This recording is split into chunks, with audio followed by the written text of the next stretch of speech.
Have you ever noticed the less available you are, the more they seem to want you? What if I told you, disappearing at the right moment is more seductive than any text, touch, or compliment you could ever send? Stick around, because in the next few minutes, I'm going to reveal the psychological weapon that master seducers use to make people chase them, even in silence. There's something magnetic about the unpredictable. Something about a person who makes you feel like the sun is shining on you one moment and the next leaves you in the dark. It doesn't feel logical, it doesn't feel safe, but it does feel real, and that's exactly why it works. This is the push-pull effect, one of the most devastating psychological weapons used by master seducers. It's the emotional roller coaster ride that bonds people faster than compatibility ever will. When done right, it creates the perfect storm of tension, uncertainty, and obsession. Because nothing is more intoxicating than someone who makes you feel amazing, and then suddenly makes you crave that feeling all over again. Imagine this. You're texting someone new. The chemistry is instant. The jokes land. The conversation flows. They reply instantly, you're hooked. And then, right when it feels like something's about to start, silence, no reply for hours, maybe days. You start wondering, did I say something wrong? Were they not that into me? The absence creates a vacuum. And in that vacuum, you pour your thoughts, your fantasies, your insecurities.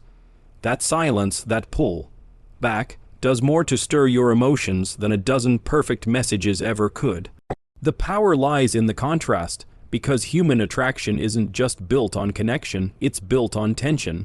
Emotional friction, and push-pull is the art of mastering that friction. One moment validation, the next withdrawal. One moment attention, the next disinterest. It's not about being cruel, it's about being unpredictable. It triggers the same part of the brain activated by gambling. That intermittent reward, you don't know when the high is coming, but when it hits, you're hooked. Dopamine spikes, and just like a slot machine, you keep playing. Let me give you a real example. Her name was Alexa. A dancer in New York, beautiful, smart, emotionally guarded, the kind of woman who doesn't fall easily. I met her at a rooftop party in Soho. She wasn't impressed by charm, and she could smell fake confidence from across the room. But she loved a challenge. I didn't come in trying to win her over.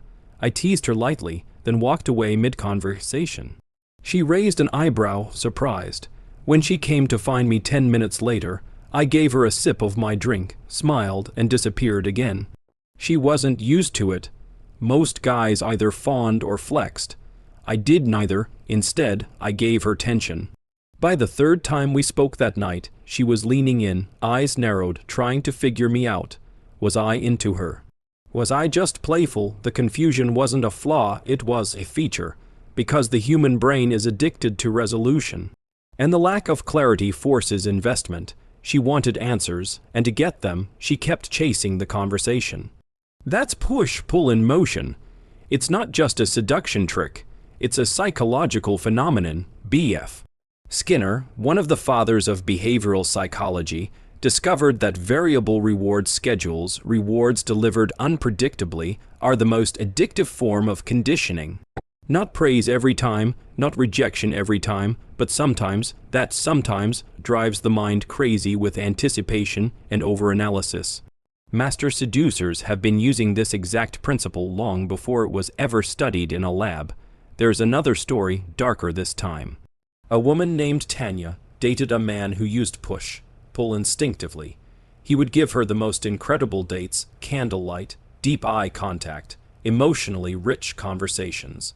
He told her things no one else ever had, then for a week nothing, no calls, no texts, not even a breadcrumb.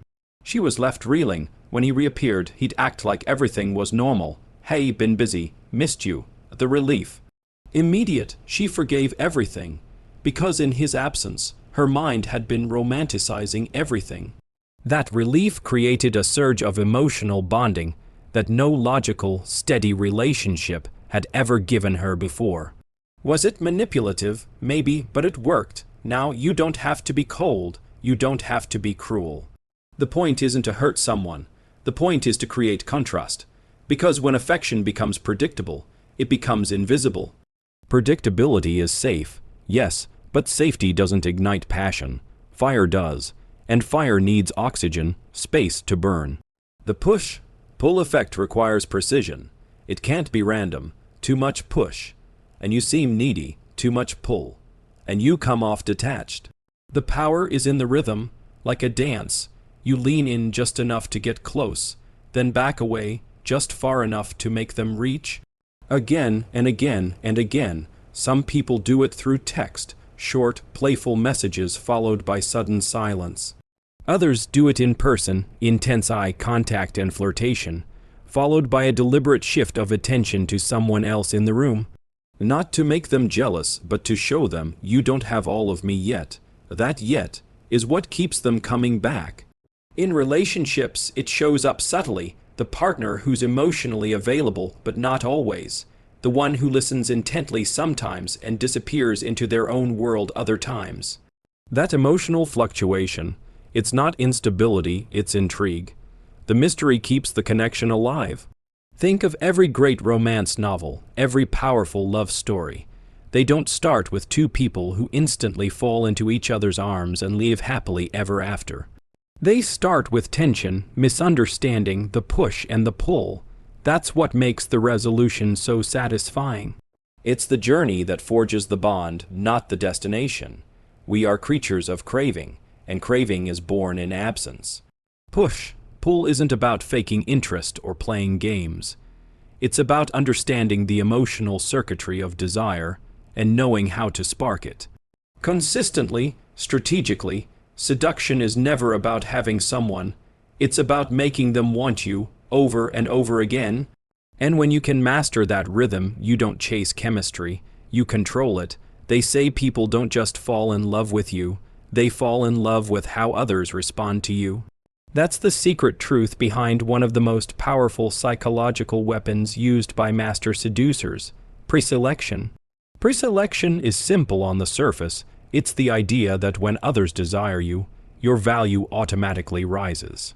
Not because you've changed, but because desire is contagious. Social proof isn't just about status, it's about attraction being validated through the eyes of others. Imagine walking into a room alone versus walking in with two people of the opposite sex, laughing and clinging to your arms. Same person, same face, same clothes, radically different perception. One looks lonely, available, maybe even desperate. The other, desired, chosen, already won over. Why? Because preselection hacks our primitive brains. It whispers, if others want this person, maybe I should too. You can be attractive, you can be successful. But if nobody else seems to want you, the primal part of the brain sees you as unvetted, possibly defective, maybe even risky. But the moment you're seen laughing with someone beautiful, the moment your phone lights up with flirty messages while someone's watching, your value doubles. Triples, and you didn't say a word. Let me tell you a story. There was a guy named Sam. He wasn't classically good looking, kind of average, worked in tech, but something about him always caught attention at parties. He didn't chase women, they always seemed to find him. One night I asked him what his secret was. He smirked and said, I show up with women. Simple as that.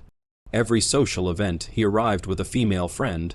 No romantic involvement, just someone beautiful, charismatic, and affectionate. She'd touch his arm, whisper in his ear, laugh at his jokes. The room saw a man who women enjoyed, someone preselected. Other women watched, wondered, who is he? Why is she into him? Suddenly, Sam wasn't just the guy from tech. He was the man with mystery, a man with options, a man who must be doing something right. That small signal shifted the entire social dynamic. By the time he introduced himself to someone new, they were already warmed up to him mentally, emotionally, even chemically. See, preselection is rooted in evolutionary psychology. In the animal kingdom, females often compete for males who are already desired. Think of peacocks. The more eyes on the tail, the more likely a mate will come closer. It's biological shorthand. Others have assessed this mate and found them worthy. That saves time. Reduces risk. Humans aren't so different. A woman once told me that she became attracted to her now boy friend only after hearing that other girls were crushing on him. "I don't know," she said. "He just suddenly seemed hotter. That's preselection at work. It's subtle. It's invisible, but it's real." Another story. I once coached a guy named Diego. Quiet, intellectual, didn't know how to flirt. Every date he went on fizzled out. Women liked him, but nobody wanted him. He was always trying to prove his worth. That's where he went wrong. So I gave him one mission: create social gravity, get seen with women, not romantically, just socially. He started volunteering at events where he was surrounded by women, hosting trivia nights, planning networking mixers. He posted group photos, tagged people, and suddenly messages started arriving. "Hey stranger, you're always around the cutest people." And boom, the dynamic shifted. Diego didn't change, his positioning did. Master seducers don't sell themselves, they let others do it for them. Preselection doesn't mean flaunting or faking. It means being seen in environments where attraction already exists. Where interest is implied, this could be exes still reaching out. It could be the bartender who greets you by name. Or a best friend whispering, "You know, she kind of has a thing for him." Within earshot. One of the oldest tricks. The jealous ex text, "You're on a date." Your phone lights up, "I miss you." You glance at it, smile. Put the phone down without explanation. Your date sees it, curiosity ignites. She doesn't know who it was. But she knows someone wants you. The rest, her imagination fills in. That imagination can be far more powerful than any pickup line you could invent. Let's not forget celebrity culture. Entire industries run on preselection. Why do people obsess over dating rumors? Because if a celebrity is linked to another attractive person, their allure skyrockets. The mystery, the buzz, the "who's she with now?" isn't about facts, it's about perceived demand. And demand is seductive. Now, here's the part people misunderstand. Preselection isn't about surrounding yourself with people just to look desirable. It's about energy, the energy of being wanted, the confidence that comes from knowing others see your worth. When you embody that, not just fake it, you become magnetic. When you walk into a room with the unspoken energy of, "I don't need your attention, I already have it elsewhere," people feel that. It's not arrogance, it's detachment, and detachment creates intrigue. I knew a woman named Layla. She had an incredible ability to make people chase her without ever chasing them. Her secret: every man she spoke to assumed she had someone else on the side. Not because she said it, but because she never acted like she needed anything from them. Men competed hard, they tried to outdo each other. They bought drinks, sent flowers, texted her late at night just to stay on her radar. And the craziest part? She wasn't dating anyone at the time, but she carried herself like someone who could be at any moment. That's preselection without props, without parties, just posture. You can build this too. It starts with social awareness. Who are you seen with? What energy surrounds you? How do others speak about you when you're not around? Do you act like someone others already desire? Here's a simple trick: create glow moments.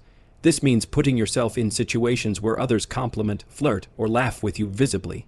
It could be group dinners, IG stories, even compliments from friends. Let the world see the warmth around you. Because when someone new meets you, they're not starting from zero. They're starting from what the world already thinks of you. And if that perception includes desire, validation, and high-value interactions, they're subconsciously more likely to fall for you. Before you even open your mouth, preselection is real, it's primal, it's not about being fake, it's about being visible in the right ways. Because attraction isn't logical, it's contagious. There are moments in life that leave fingerprints on your memory, not because they were the most logical, not because they made sense, but because they made you feel something. An unforgettable song at the perfect time, a scent tied to someone who broke your heart, a look, a touch, a sentence that cracked you open. That's emotional anchoring. And master seducers know how to leave those fingerprints on purpose. Emotional anchoring is the art of attaching yourself to an experience so intense, so emotionally charged, that the other person cannot think of the moment without thinking of you. You become part of their emotional memory, a trigger wired into their nervous system. Long after you're gone, they feel you. Because you've been paired with something they can't forget. People don't remember everything you say. They remember how you made them feel, especially if that feeling was new, rare, or overwhelming. A man once told me about a girl he only dated for 2 months, years ago. He couldn't explain why she lingered in his mind.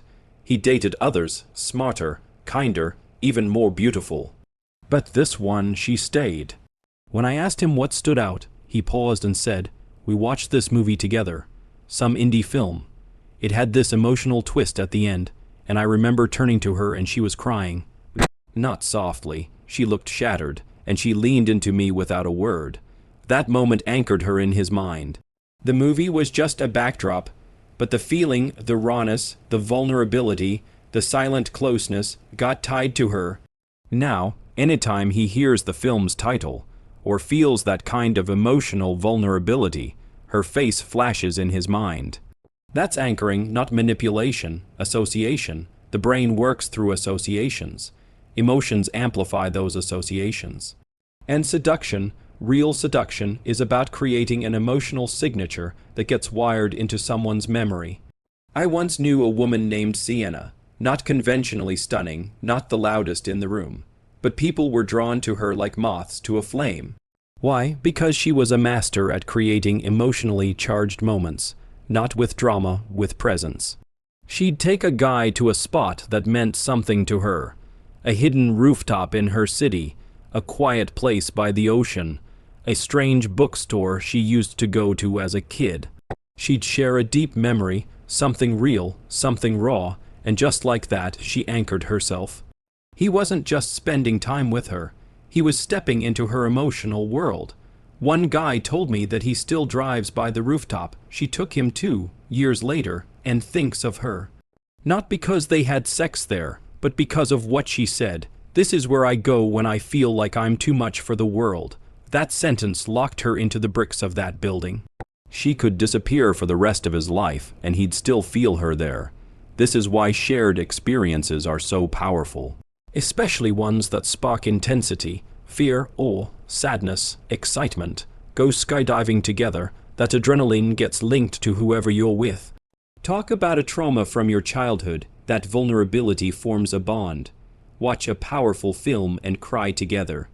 That moment gets coded into memory, and so do you.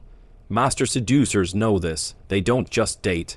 They curate, they create contrast, they engineer situations where emotions rise, and then they insert themselves right into the bloodstream of the experience. Think of musicians. Why do groupies fall in love so easily? Because the performer is on stage pouring emotion into the room. The crowd gets swept up in it, and that emotional surge gets tied to the person delivering it. That's anchoring. Not fame, not even talent, just proximity to emotional intensity. There was a girl named Kira. She had a boyfriend who always played it cool, unshakable, in control. One day his dog died. He broke down. She held him while he cried like a child, something she'd never seen from him. Years later, even after they split, she admitted, "That was the moment I fell in love with him. That was the moment he became real to me. That pain, that helplessness, she became part of it. She became the witness." That moment engraved her deeper into his emotional memory than 1,000 dates could have. Anchoring also works in reverse. I once knew a guy, a total natural, who'd intentionally create moments of intensity and then disappear. One time, he and a woman sat on a rooftop during a lightning storm, talking about regrets, fear, purpose. The sky lit up around them. She felt exposed, alive, electrified. And the next day, he didn't text her. For 2 days, silence. She replayed that night again and again, wondered if she imagined the connection. She stalked his social media, looked at the sky every time it rumbled. When he finally messaged her, it didn't matter what he said, she was already rehooked. Not because of him, because of the storm, but the storm belonged to him now. That's the power of anchoring. You turn moments into traps. Beautiful traps, ones they don't want to escape from. Now, here's what most people do wrong. They try to impress instead of connect. Anchoring doesn't happen in perfect, polished moments. It happens in real ones. When someone feels exposed, seen, lit up, or stripped down emotionally, that's when their brain opens. And if you're there when that door swings wide, you get let in, sometimes forever. Even the smallest detail can be an anchor. A certain cologne, a song played at the right time, a secret spot, a story from childhood, a phrase whispered during a kiss. When done authentically, these things become hooks in the memory. They get replayed, re-triggered, and the emotions flood back, always with your face attached. One woman told me her ex used to play piano late at night, barefoot, with a glass of red wine. She never once asked him to. He just did. After the breakup, she couldn't listen to piano music without tearing up. He'd anchored himself in that melody. That image, that mood, she'd moved on, but not fully. Anchoring is subtle, it's psychological. You don't force someone to remember you. You place yourself in a moment they'll never forget, and then you walk away just enough to let time do the rest. Because what people remember isn't always what was said, it's what was felt, and the people who made them feel it. That's what makes you unforgettable. There's a strange paradox in human attraction. We fall hardest not for the perfect person, but for the one who lets us see the cracks and then shows us they're still in control. This is the essence of vulnerable power, one of the most psychologically potent tools used by master seducers. It's not about weakness, it's not about crying on cue. It's about showing selective vulnerability in a way that feels real, raw, and human, then rising from it in front of them, stronger, unshaken, unashamed. Most people spend their lives hiding flaws. They armor up. They try to be the best version of themselves at all times. But here's the truth. Perfection is cold. It doesn't inspire trust. It doesn't create intimacy. Vulnerability does. But only when used intentionally. Imagine someone telling you a story about failure, maybe how they were humiliated at work or went through a public breakup. You hear the pain in their voice, but then they laugh at themselves, or explain how they learned from it. Suddenly, you're pulled closer. You don't just like them, you trust them. Why? Because they've shown you a side of themselves most people hide. And then they showed you they didn't crumble. That's the magic, exposing a flaw without falling apart. A woman named Jenna once told me about a man she dated who completely disarmed her in a single conversation. He was confident, well-dressed, had an edge, but during their second date, he admitted something almost no man does. I used to be terrified of being alone. Like, I'd get anxiety walking into a restaurant by myself. I had to train myself to be okay with silence. She told me later, that was the moment I started falling for him. Not when he made me laugh, not when he kissed me, it was that. Because in that moment, she saw not just confidence, but earned confidence. The kind that was once forged through fear, not born from ego. Master seducers know that perfection creates distance. Vulnerability, when delivered with control, creates closeness. But here's the key, the vulnerability must have an arc. If all you show is pain, you come off as unstable. If all you show is strength, you come off as untouchable. Vulnerable power is the bridge between those two. It says, I've been there, I've felt that, but look at me now. Let me tell you a story. There was a guy named Malik. On the surface, he looked intimidating, tall, handsome, ran his own business. Women either chased him or assumed he was a player. One night on a walk with a girl he liked, she asked him why he never talks about his family. He paused, then he said, because it still makes me angry. And he told her about growing up with a father who never believed in him. How he had to fight for everything, validation, support, even affection. She expected a bitter tone.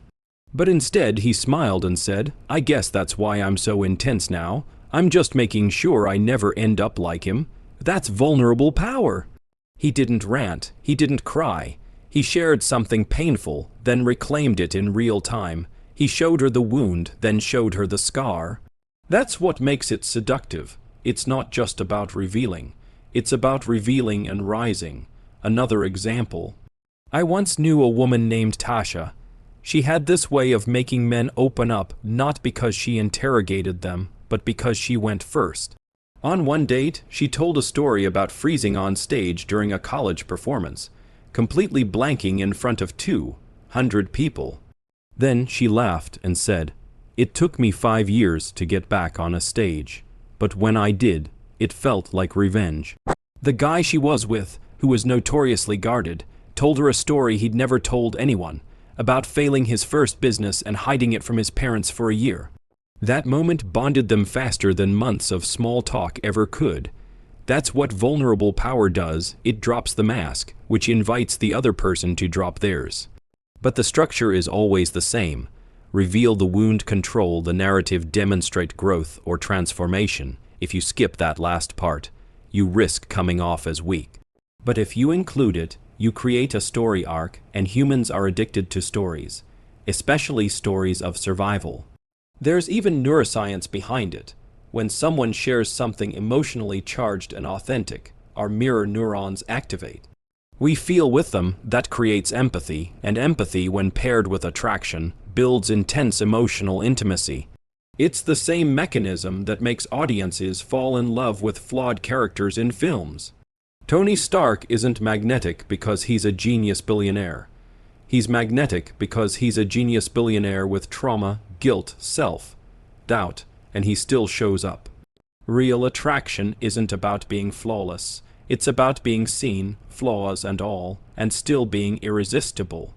And timing matters. I knew a guy named Leo who misunderstood this. On his first date, he spilled everything: his therapy sessions, his trust issues, how his ex cheated. It overwhelmed the woman. Why? Because it wasn't anchored in power. It was emotional vomiting, not vulnerable power. She felt like his therapist, not his romantic partner. Master seducers pace their vulnerability. They don't dump everything at once. They let the cracks show slowly, just enough to create tension, just enough to signal depth. Vulnerability becomes a reward, something unlocked as the connection deepens. And it's not always about big trauma. Sometimes it's admitting a silly insecurity. Sometimes it's sharing a childhood memory that shaped you. Sometimes it's laughing at your own patterns and confessing, "I always get too competitive at board games. It's ridiculous." These little admissions make you human. And when delivered with a sense of self-awareness, they become magnets for trust and attraction. There's another layer to vulnerable power. It lets the other person feel safe. Because if you're willing to show a part of yourself, you signal that you won't judge them when they do the same. You create a dynamic of emotional openness, which most people desperately crave but rarely find. In a world where everyone's trying to impress, to posture, to filter their life into perfection, the person who can say, "I've been there, I've messed up, but I'm still standing," becomes unforgettable, because they didn't just show strength, they showed truth, and then they showed up anyway. There's something hauntingly seductive about the unknown. Not just what someone says, but what they don't. The way they smile and stop short of telling you the whole story. The pause in their sentence that leaves you leaning in just a little more. That's the weapon of mystery and intrigue, one of the most effective psychological triggers used by master seducers. It's the art of strategic withholding. And it doesn't just attract someone, it hooks them. Because the human brain is addicted to puzzles. What's fully known is processed, categorized, and filed away. What's not known, it lingers, it loops. It gnaws. Incomplete stories create mental tension, and that tension demands resolution. That's why cliffhangers work in books. And that's why people who are a little unpredictable, a little reserved, a little enigmatic, stay in your mind longer than those who lay all their cards out at once.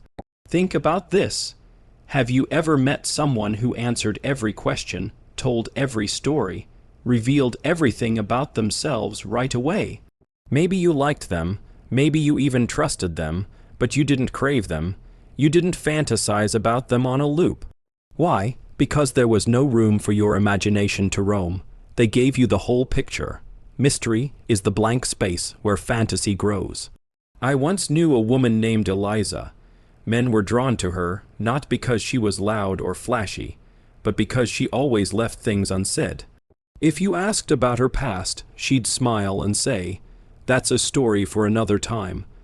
If you complimented her, she'd say thank you, but never explain her routine, her background, or her intentions. She'd disappear for a weekend and come back with a tan and a cryptic comment like, "It was more interesting than I expected."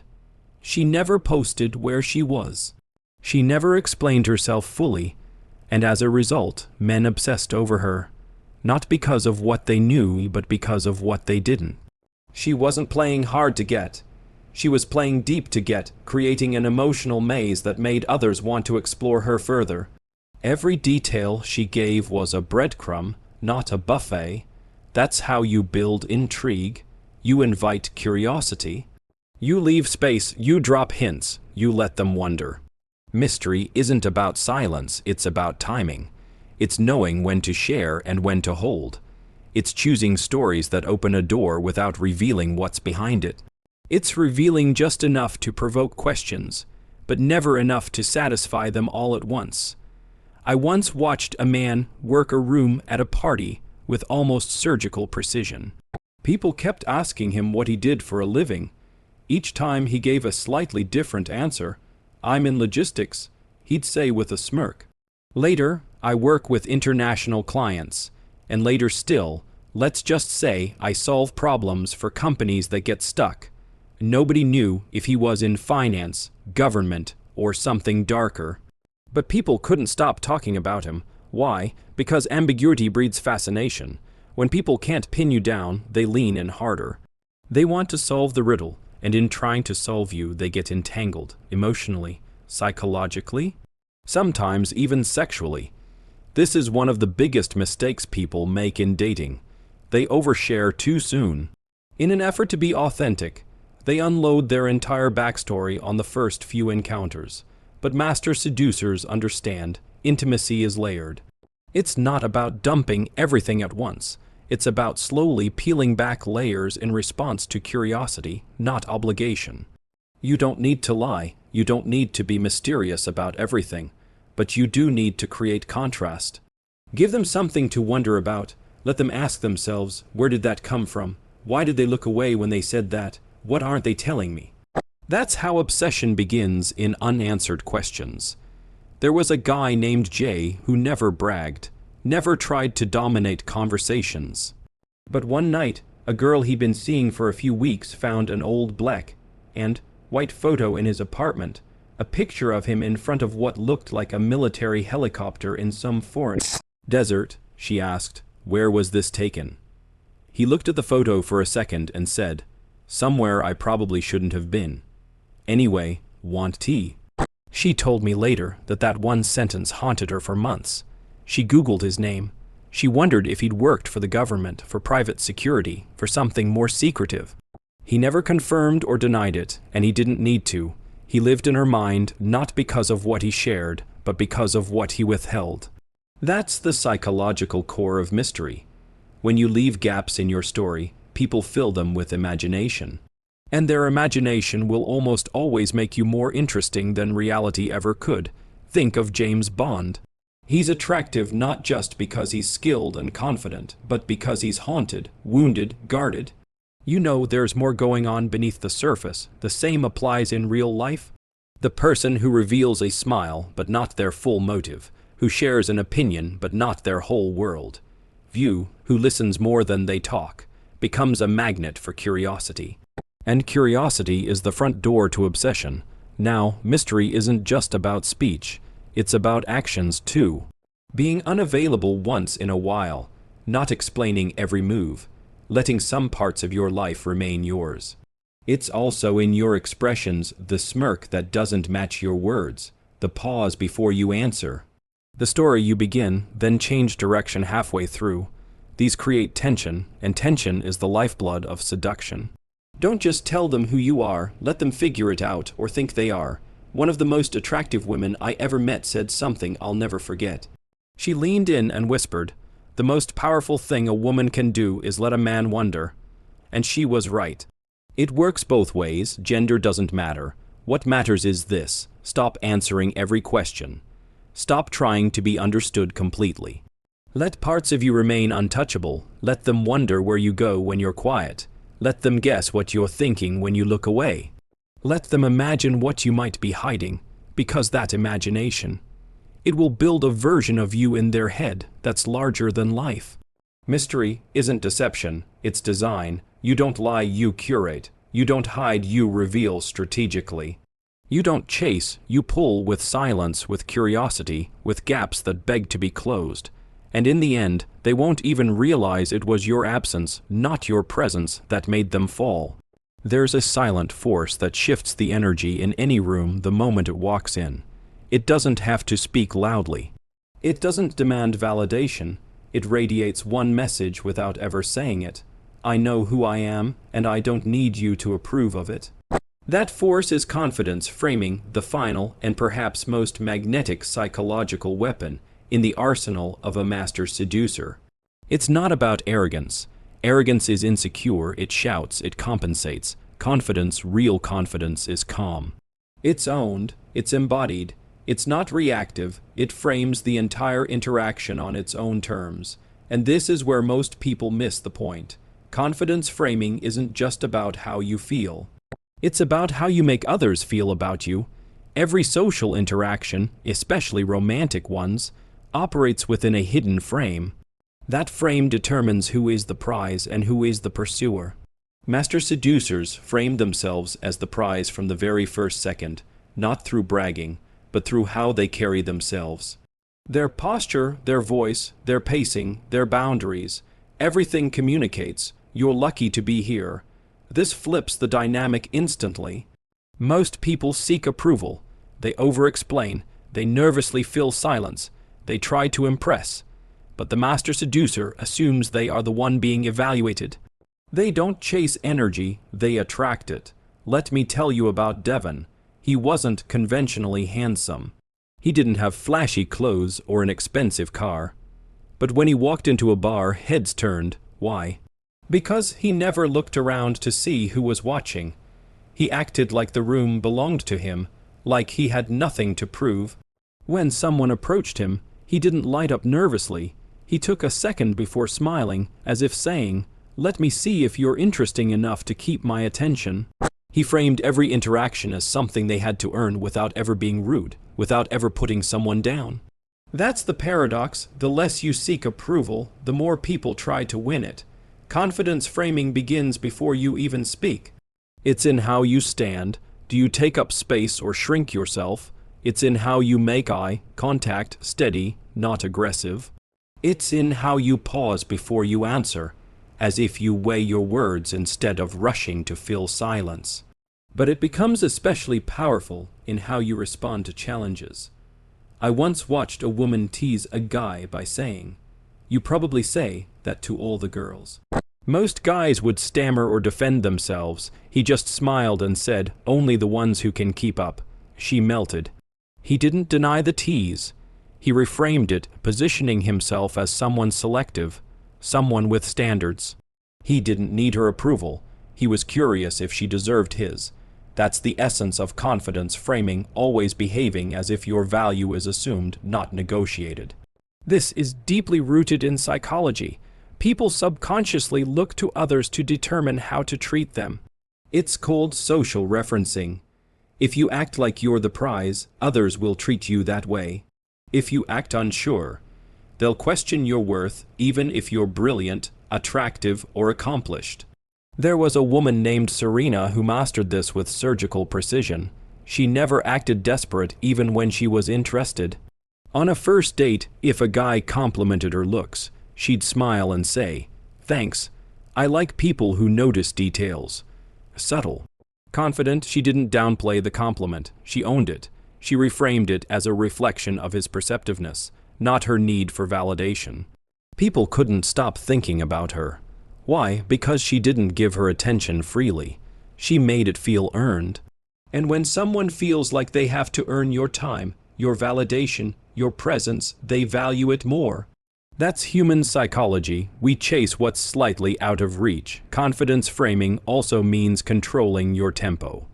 Nervous people talk fast. They rush to fill silence. They worry about awkward moments. confident people slow down. They pause, they let tension build. They're comfortable with discomfort, and that, paradoxically, makes others feel more drawn in. I remember a guy named Marcus who once said to me, "I never chase silence, I use it." On dates, he'd let a moment linger just a second longer than most people would. That 1 second did more than words ever could, it said. I'm not afraid of silence. I'm not here to perform. I'm grounded. This is especially effective when combined with humor and wit. Humor, when used from a confident frame, becomes flirtation, not entertainment. You're not trying to make them like you. You're enjoying the moment. You're expressing your world view. You're sharing your vibe, not selling it. Another key aspect of confidence framing, boundaries. People think seduction is about saying yes to everything, about being agreeable. But real attraction is built when you say no, with certainty. Whether it's about your time, your standards, your values, when you set a clear line and don't apologize for it, it signals high value. I once watched a woman ask a guy, "So are you just one of those guys who flirts with everyone?" He smiled and said, "No, I just don't hold back when I see someone worth flirting with." He didn't defend himself, he didn't get flustered. He reframed the accusation as discernment. He implied that she was special not because he's easy, but because he's selective. That's confidence. And here's something most people never understand. Confidence framing is felt, not announced. You don't need to say, "I'm confident." In fact, the more you say it, the less believable it is. True confidence is quiet. It doesn't need to be proven. It speaks through action, or the lack of overreaction. There's a story from a woman named Caroline who dated a man named Andre. She said the moment she fell for him wasn't when he bought her flowers or took her to a rooftop dinner. It was when they were walking through a market and someone tried to cut in line. Andre looked at the guy, didn't raise his voice, didn't argue, he just said, "Hey, I know you probably didn't see the line, but we've been waiting." Simple. Calm, assertive, no need for drama. But that moment, where he held his ground with kindness and certainty, made her feel safe. Attracted, respected, that's the power of embodied confidence. Master seducers live in this space. They're not affected by every reaction. They don't panic when someone pulls away. They know their value. They assume others will eventually see it, and if not, it's their loss. This creates an emotional frame that others enter. And once they are in your frame, they play by your rules. Not because you force them, but because they want to. You're offering something rare, unapologetic self-worth. When you act like the prize, people don't just admire you, they pursue you. They invest more, they try harder. Because you've signaled that your attention isn't cheap, that you don't need them, you've simply chosen to share space with them. And nothing is more seductive than being chosen by someone who didn't have to choose you. Have you ever found yourself leaning in as someone spoke, not because they were telling you facts, but because they were telling you a story? Maybe you forgot to check your phone, maybe you stopped thinking about where you were. Maybe for a few minutes, you weren't even you were just inside their words. That's not an accident. That's storytelling hypnosis, one of the most potent and seductive tools a person can use to bypass resistance and tap into someone's emotional core. This isn't about telling long-winded tales or flexing your creativity. It's about slipping under their conscious radar, past their logic, past their analysis, straight into the part of their brain where emotion lives and memory sticks. Because here's the secret. People don't fall in love with facts. They fall in love with feelings. And stories create feelings better than anything else. When someone hears a story, their brain doesn't just listen. It experiences. Neurologically, a well-told story lights up the same areas of the brain as the actual experience. If you describe the taste of honey dripping on warm bread, their sensory cortex activates. If you speak about heartbreak, their brain releases the same chemicals as if they had felt it.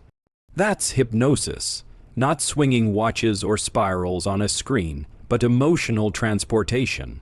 And master seducers use this deliberately. They don't tell stories just to entertain. They tell stories to plant images, to build emotional bridges, to anchor themselves to powerful feelings that make them unforgettable. Let me tell you about a man named Alex. He didn't have model looks, but he was dangerous with his words.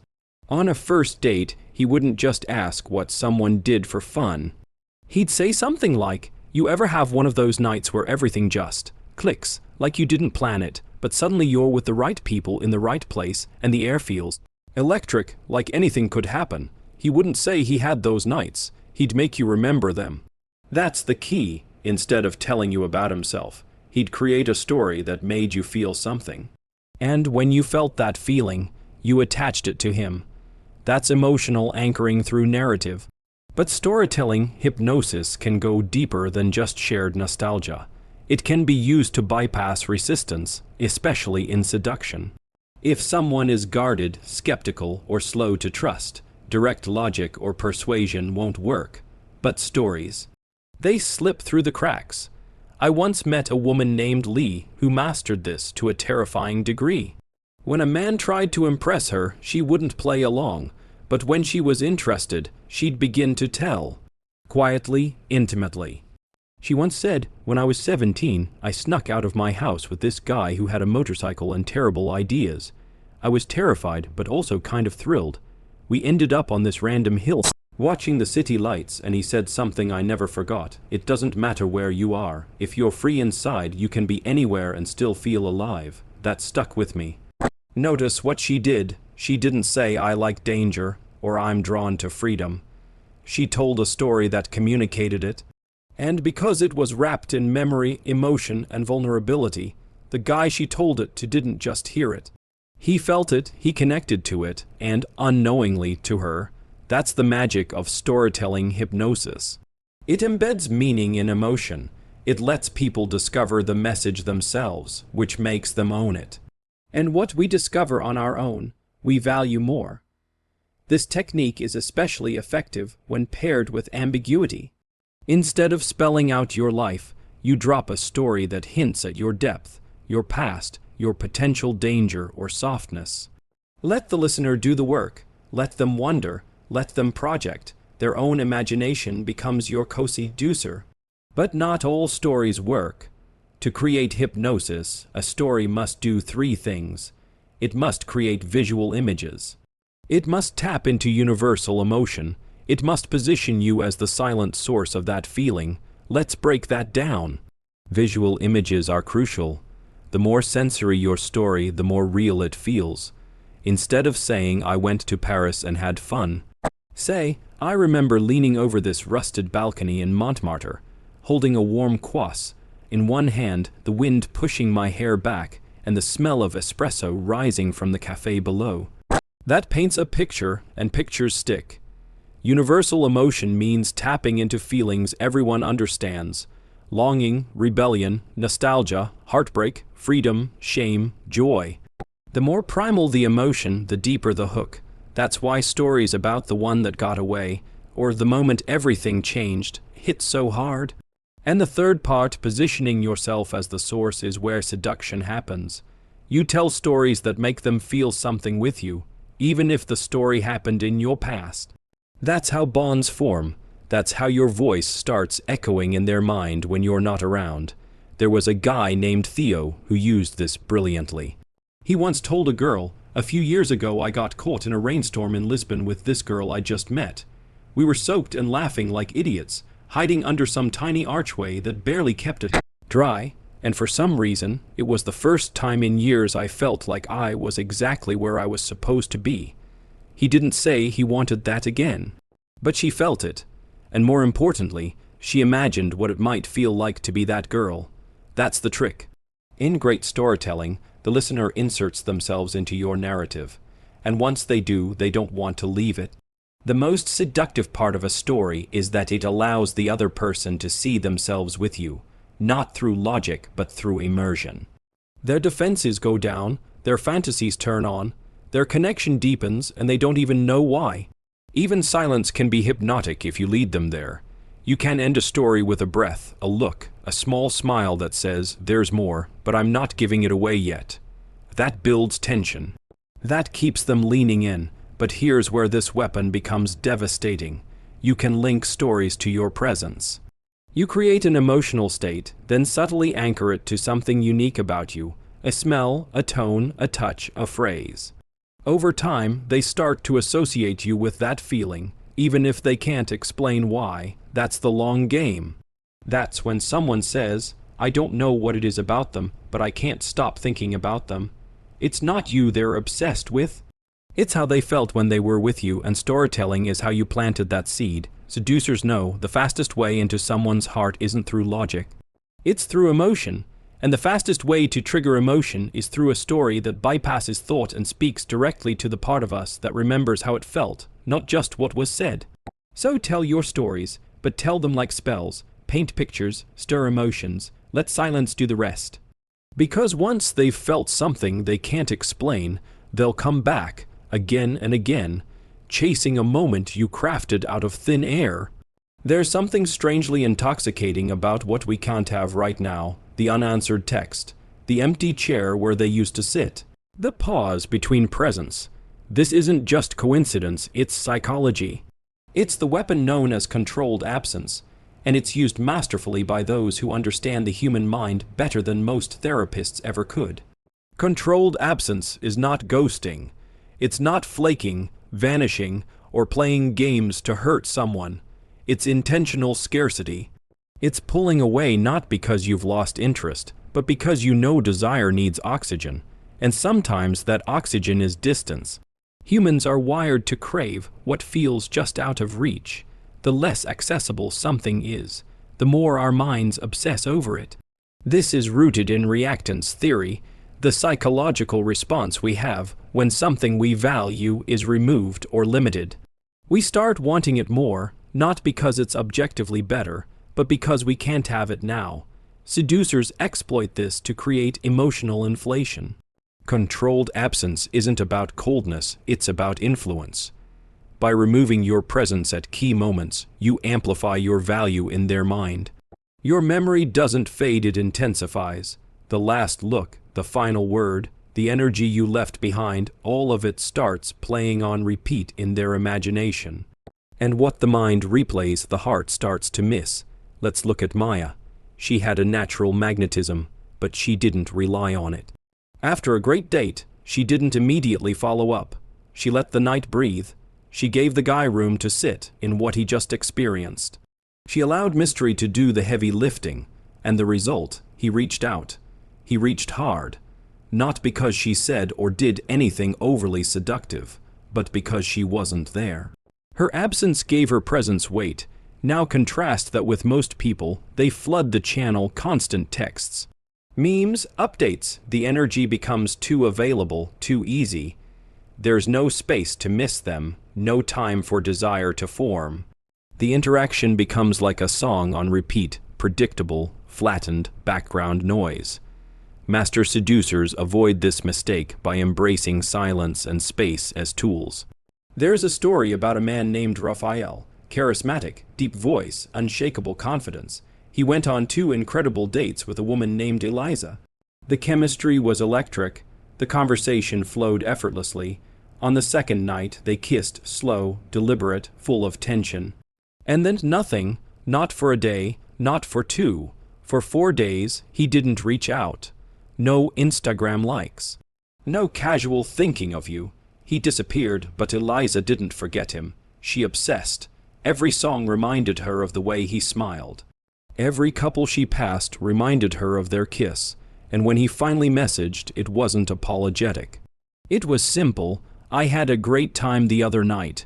Want to pick up where we left off." And just like that, he was back in control of the frame. What most people don't understand is that attraction isn't linear, it's rhythmic. It needs tension and release, mystery and clarity, closeness and space. Controlled absence creates the space where imagination and longing thrive. It makes the other person do the one thing seduction depends on: invest. When someone starts imagining why you haven't reached out, wondering what you're thinking, replaying memories, they're investing emotionally. They're writing their own script around you, and because the story is theirs, they feel even more drawn in. One of the most famous psychological experiments that supports this idea is the scarcity principle, studied by psychologist Stephen Werchel. In one variation, participants were given two identical jars of cookies. One jar had 10 cookies, the other had 2. Participants rated the cookies from the scarce jar as more desirable and better tasting, even though they were exactly the same. The scarcity made them more valuable. That's you when you use controlled absence. You become the scarce cookie. The unique presence that isn't always around, which makes people crave your return. But there's a fine line. Done wrong, absence feels like abandonment. Done right, it creates pull. So how do you walk that line? First, you need to anchor a strong presence before pulling away. If your last interaction was bland or distant, your absence won't be missed. But if you leave behind an emotional imprint, a moment, a look, a shared laugh, that's what they'll return to in their mind. Second, you disappear strategically, not randomly. Controlled absence means knowing when to vanish. After a high point, after an emotional spike, not during conflict, not out of fear, it's never reactive. It's always designed. Seducers also layer this technique. They give just enough to create momentum, then withdraw. Then return, then vanish again. It's a dance, not a straight line. And this rhythm keeps the target off balance, in a state of low key anticipation. This was the method used by Serena, a woman known among her friends as the architect. She once said, "The moment they start expecting me to text, I stop. The moment they think they've figured me out, I pivot. I want them to feel me even when I'm not in the room." That's what controlled absence does. It allows your energy to stay, even when your body doesn't. Another key element. How you return. When you come back, don't apologize or explain. You're not a ghost returning with guilt.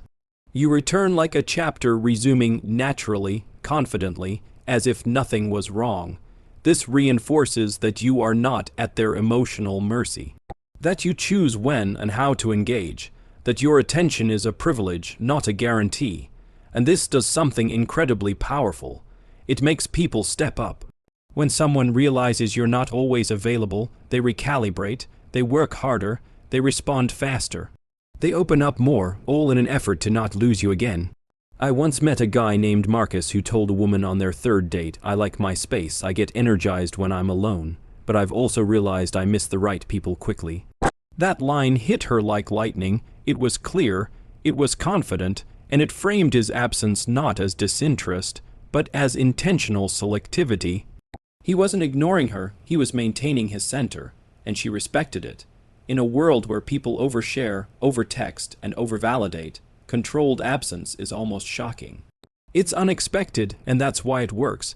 It breaks the pattern, and in doing so, it becomes unforgettable.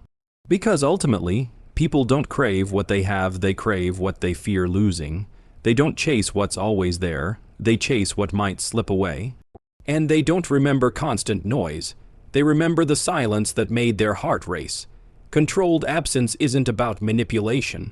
It's about understanding the emotional economy of attention. The less you hand it out, the more people want it.